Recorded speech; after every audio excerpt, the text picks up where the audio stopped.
എല്ലാ സുഹൃത്തുക്കൾക്കും എല്ലാ സഹോദരി സഹോദരന്മാർക്കും ദൈവനാമത്തിൽ സമാധാനം നേരുന്നു. ക്രിസ്ത്യാനികളുടെ ശ്രദ്ധയ്ക്ക് എന്ന യൂട്യൂബ് ചാനൽ പ്രേക്ഷകർക്കും ക്രിസ്ത്യാനികളുടെ ശ്രദ്ധയ്ക്ക് എന്ന ഫേസ്ബുക്ക് ഗ്രൂപ്പ് അംഗങ്ങൾക്കും എൻ്റെ എല്ലാ ഫേസ്ബുക്ക് സുഹൃത്തുക്കൾക്കും എൻ്റെ വീഡിയോയിലേക്ക് സഹൃദയം സ്വാഗതം ചെയ്തോളൂ.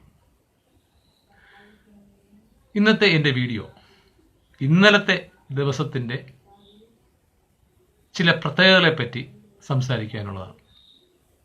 ഇന്നലെ ലോക വായനാ ദിനമായിരുന്നു. ആ വായനാ ദിനം മനുഷ്യർ ഉണ്ടാക്കിയ ഒരു ദിനമാണ്. ഇന്ത്യക്ക് പുറത്തുള്ള രാജ്യങ്ങളിലെ ക്രിസ്ത്യാനികളെ പറ്റി അറിവില്ലാത്തത് കൊണ്ട് ഞാൻ ഇന്ത്യയിലെ ക്രിസ്ത്യാനികൾക്കായിട്ട് ലോക വായനാ ദിനത്തിൻ്റെ ഒരു സന്ദേശം ഇന്ന് നിങ്ങളെ അറിയിക്കുകയാണ്. അതിനുള്ള കാരണം ഉണ്ട്. കാരണം എന്നുള്ളത് ക്രിസ്ത്യാനികളിൽ ഇന്ന് നിലനിൽക്കുന്ന ക്രിസ്ത്യാനികൾ, അത് ഇന്ത്യൻ ക്രിസ്ത്യാനികൾ, അവർ ക്രിസ്തുവിനെ അനുഗമിക്കുന്നവരല്ല. ക്രിസ്ത്യാനികൾ എന്ന പേര് മാത്രമേ അവർക്കുള്ളൂ. കാരണം അവർക്ക് വായനാശീലം ഉണ്ട് വേറെ പല കാര്യങ്ങളിലും. പക്ഷേ തിരുവെഴുത്ത് പുസ്തകത്തെ അല്ലെങ്കിൽ വിശുദ്ധ ബൈബിളിനെ ഒന്ന് വായിച്ച് പരിശോധിക്കുക, അല്ലെങ്കിൽ അവരുടെ സഭകൾ പഠിപ്പിക്കുന്ന ഉപദേശങ്ങൾ അത് ശരി തന്നെയാണോ എന്ന് പരിശോധിക്കാനുള്ള ഒരു താല്പര്യം അല്ലെങ്കിൽ ഒരു ചിന്താശക്തി അവർക്ക് ഇല്ല. ഏത് സഭയായാലും ഇപ്പം വിഗ്രഹങ്ങളെ ആരാധിക്കുന്ന കത്തോലിക്ക, ഓർത്തഡോക്സ് അങ്ങനെയുള്ള സഭകളും, അല്ലെങ്കിൽ പ്രൊട്ടസ്റ്റന്റ് വിഭാഗത്തിൽപ്പെട്ട വിഗ്രഹത്തെ ആരാധിക്കാത്ത സഭകളും എല്ലാവരും ഇതിൽപ്പെടുന്നു. അതിൽ പ്രത്യേകിച്ച് ആരുമില്ല. ഇപ്പം പ്രൊട്ടസ്റ്റന്റ് വിഭാഗത്തിൽ വിഗ്രഹത്തെ ഉപേക്ഷിച്ചുകൊണ്ടോ, അല്ലെങ്കിൽ തളിപ്പീര് സ്നാനത്തെ ഒഴിവാക്കി ജലത്തിൽ മുങ്ങുന്ന സ്നാനം ചെയ്തതുകൊണ്ടോ, അല്ലെങ്കിൽ ബഹുദൈവ വിശ്വാസം ഇരുന്നതുകൊണ്ടോ, മീശ എടുത്തതുകൊണ്ടോ, ആഭരണം ഊരിയതുകൊണ്ടോ ആരും ക്രൈസ്തവരാകുന്നില്ല. തിരുവെഴുത്തിലുള്ള വചനങ്ങൾ അനുസരിക്കുന്നവരാണ് വിശുദ്ധർ. ദൈവം ചെയ്യണം എന്ന് പറഞ്ഞ കാര്യങ്ങൾ ചെയ്യുകയും ചെയ്യാൻ പാടില്ല എന്ന് കൽപ്പിക്കുന്ന കാര്യങ്ങൾ ചെയ്യാതിരിക്കുകയും ചെയ്യുന്നവരാണ് വിശുദ്ധർ. അവരാണ് ദൈവത്തിൻ്റെ മക്കൾ, ദൈവത്തിൻ്റെ പുത്രനും ദൈവത്തിൻ്റെ പുത്രിയും.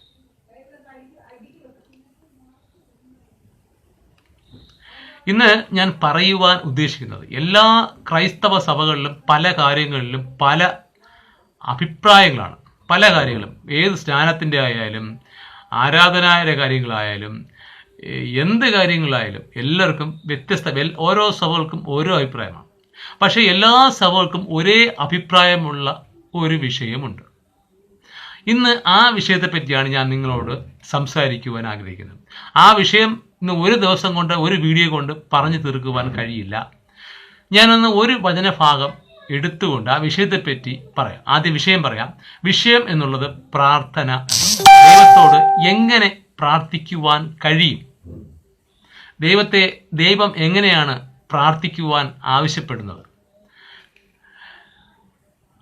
ഒരു വിശ്വാസി അല്ലെങ്കിൽ ഒരു ദൈവമകൻ അല്ലെങ്കിൽ ദൈവപുത്രി ദൈവത്തോട് യാചിക്കുമ്പോൾ ആ പ്രാർത്ഥന ദൈവം കേൾക്കുന്നുണ്ടോ, അല്ലെങ്കിൽ ആ ദൈവം അതിനുള്ള മറുപടി നൽകുന്നുണ്ടോ എന്ന് ചിന്തിച്ചിട്ട് വേണം എല്ലാ ക്രൈസ്തവരും പ്രാർത്ഥിക്കേണ്ടത്.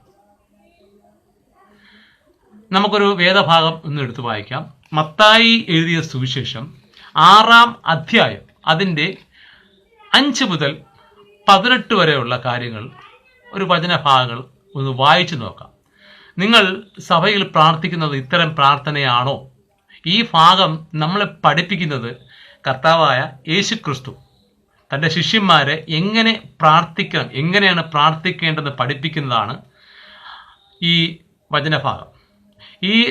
ഈ രീതിയിൽ പ്രാർത്ഥിച്ചാൽ മാത്രമേ ആ പ്രാർത്ഥന ദൈവം കേൾക്കുള്ളൂ. യേശു പറയുന്നുണ്ട്, ഞാൻ സ്വതവേ ഒന്നും പറയുന്നില്ല, പിതാവായ ദൈവം എനിക്ക് കേൾപ്പിക്കുന്നത് ഞാൻ നിങ്ങളോട് പറഞ്ഞിരുന്നതാണ്. അപ്പം പ്രാർത്ഥന കേൾക്കേണ്ടവൻ ദൈവമാണെങ്കിൽ അത് എങ്ങനെ പ്രാർത്ഥിച്ചാൽ മാത്രമേ ആ ദൈവം കേൾക്കൂ എന്നുള്ളത് ഒരു സാമാന്യ ബോധം എല്ലാ ഇന്ത്യൻ ക്രിസ്ത്യാനികൾക്കും ഉണ്ടായിരിക്കണം. ഞാൻ ഒരു സഭ എടുത്തു പറയുന്നില്ല, എല്ലാ സഭക്കാരുടെയും പ്രാർത്ഥന ഒരേ രീതി തന്നെ. അത് ശരിയാണോ എന്ന് ചിന്തിക്കുന്നതിനുള്ള ഈ മത്തായി സുവിശേഷം 6-ാം അധ്യായത്തിൽ 5-ാമത്തെ വാക്യം മുതൽ 18-ാമത്തെ വാക്യം വരെ യേശു എങ്ങനെയാണ് പറയുന്നതെന്ന് ചിന്തിച്ചു നോക്കണം. ഇന്ന് ലോക വായനാ ദിനമാണ്. ഈ വായനാ ദിനത്തിൽ നിങ്ങളിത് ശരിക്കും വായിച്ചിട്ടുണ്ടാണോ? നിങ്ങളുടെ പാസ്റ്റർമാർ, അല്ലെ നിങ്ങളുടെ അച്ഛന്മാർ, അല്ലെ നിങ്ങളുടെ മൂപ്പന്മാർ നിങ്ങളെ പഠിപ്പിക്കുന്നത് ഒന്ന് പരിശോധിച്ച് നോക്കാനുള്ള ഒരു സാമാന്യ ബോധം നിങ്ങൾക്ക് ഉണ്ടാകണമെന്ന് ആവശ്യപ്പെട്ടുകൊണ്ട് ഞാൻ ഇന്ന് ലോക വായനാ ദിനത്തിൽ നിങ്ങളെ വായിക്കുവാൻ ഒരു ചെറിയ ഘടകം നിങ്ങളെ അറിയിക്കുകയാണ്.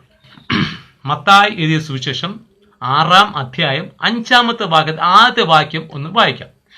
കർത്താവായ യേശു ക്രിസ്തു ഉപദേശിക്കുന്ന പുതിയ നിയമ തിരുവെഴുത്താണത്. അതായത് ആദ്യത്തെ ഭാഗത്ത്, നിങ്ങൾ പ്രാർത്ഥിക്കുമ്പോൾ കപടഭക്തിക്കാരെ പോലെ ആകരുത്. നിങ്ങളെന്നും കപടഭക്തിക്കാരെ പോലത്തെ പ്രാർത്ഥനയാവില്ല.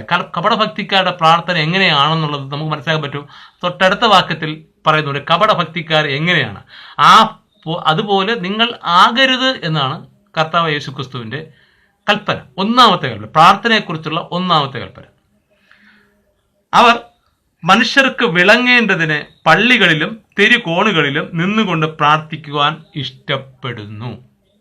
അവരെ പ്രധാനപ്പെട്ട പ്രാർത്ഥന വേദി എന്ന് പറഞ്ഞാൽ പള്ളികളാണ്. പിന്നെ പൊതുവേദികൾ. ഇന്നുള്ള എല്ലാ ക്രൈസ്തവരും അത് തന്നെയാണ്. എല്ലാവരും പറയുന്നത് പ്രാർത്ഥനാലയം എന്ന് പറയുന്നത് പള്ളിയാണ്, അവിടെയാണ് പ്രാർത്ഥിക്കേണ്ടത്. എന്നാൽ അവിടെ പ്രാർത്ഥിക്കേണ്ടവർ കപടവിശ്വാസികളാണെന്ന് യേശു ആദ്യത്തെ ഉപദേശം തരികയാണ്. അതല്ല പ്രാർത്ഥന, അങ്ങനെയല്ല പ്രാർത്ഥിക്കേണ്ടതെന്നാണ് അവിടെ കർത്താവ് യേശു ക്രിസ്തു നമ്മെ പഠിപ്പിക്കുന്നത്. കർത്താവിൻ്റെ വാക്ക് അനുസരിക്കുന്നവനാണ് ക്രൈസ്തവൻ. ക്രിസ്തുവിനെ അനുഗമിക്കുന്നവനാണ് ക്രിസ്ത്യാനി. ക്രിസ്തുവിനെ അനുഗമിക്കുന്നു എന്ന് പറയുന്നത് ക്രിസ്തുവിൽ കൂടി ദൈവത്തിന്റെ ആത്മാവ് പറഞ്ഞ വാക്കുകൾ അതുപോലെ അനുസരിക്കുന്നവനാണ് ക്രിസ്ത്യാനി. അവർക്ക് പ്രതിഫലം കിട്ടിപ്പോയി എന്ന് ഞാൻ നിങ്ങളോട് പറയുന്നു. എന്തോ പ്രതിഫലമാ?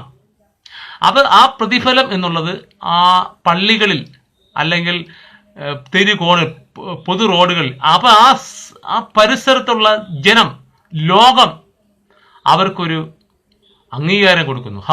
അയ്യോ, ഇയാൾ ഭയങ്കര വിശുദ്ധനാണ്, ഭയങ്കര ദൈവത്തോട് വളരെ പ്രാർത്ഥിക്കുന്ന ഒരു വിശുദ്ധനാണെന്ന്. എന്നാൽ ദൈവം അതിനെ വെറുക്കുന്നു എന്നുള്ളതാണ്. നീയോ പ്രാർത്ഥിക്കുമ്പോൾ അറയിൽ കടന്ന് വാതിൽ അടച്ച് രഹസ്യത്തിലുള്ള നിന്റെ പിതാവിനോട് പ്രാർത്ഥിക്കുക.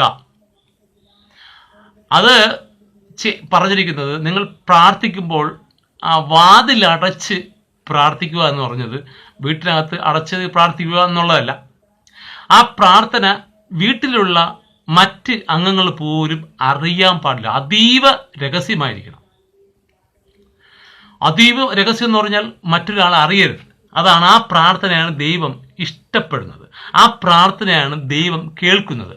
ആ പ്രാർത്ഥനയാണ് ദൈവം നിങ്ങൾക്ക് ചോദിക്കുന്നതിനുള്ള മറുപടി, പ്രതിഫലം. നിങ്ങൾ എന്ത് ചോദിച്ചാലും അത് തരുന്നത് അത് ആ രീതിയിലുള്ള പ്രാർത്ഥനയിൽ കൂടിയാണ്. ഞാൻ അടുത്തുകൂടെ വായിക്കാം.